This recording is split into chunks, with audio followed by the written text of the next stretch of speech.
Lebanon is one of my favourite countries. It's small, but it has something of everything. Beaches, mountains, stately cedar forests, fascinating antiquity, vineyards, and wonderfully friendly and welcoming people. Yet the country has been repeatedly torn apart by conflict, not just in recent times, but throughout history. Lebanese cities like Khabel, also called Byblos, have been inhabited for thousands of years, and each wave of colonization, Egyptian, Phoenician, Assyrian, Greek, Roman, Crusaders, built fortifications from stones of the previous conquerors.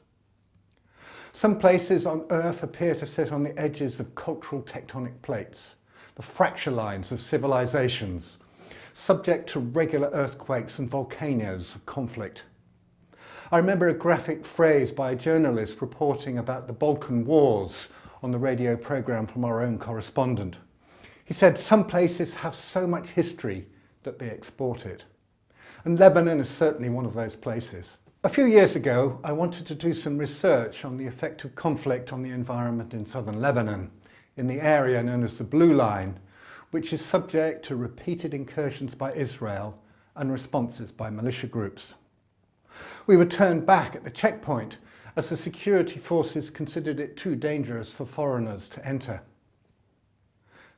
Instead, we drove up through the mountains to have lunch at Chateau Kafreh, an oasis of good food and wine, geographically close to the conflict zone, but culturally a million miles away. On the way there, one of my Lebanese companions told me, "You see, John, Lebanon is like a computer game. Everything is quiet and people go about their business. Then every now and then someone picks up the game controls and starts to play. Iran, Israel, Syria, Saudi, the USA. Then everyone runs around shooting each other. After a little while they put down the controls and we all go back to eating fine food, having parties and enjoying life." It's the communities and the local level action in Lebanon that binds everything together. They form environmental, non-governmental organisations to try and reverse the damage that conflict has on the environment. Working together on the beaches to clean up an oil spill from an airstrike on a power station, even as warplanes flew overhead. Or creating artificial reefs from obsolete army tanks. Another cultural fracture exists in the western and southern Himalaya around India, Pakistan and Afghanistan. Here again, a great game of conflict has been played out over many years. Yet despite repeated wars, the Indus Treaty, which determines division of water in rivers flowing from India to Pakistan, has been a source of agreement.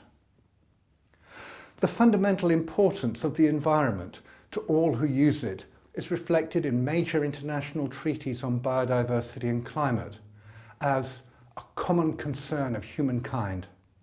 We should look to nature as a peacemaker to resolve our differences so that we can live together sustainably on Spaceship Earth.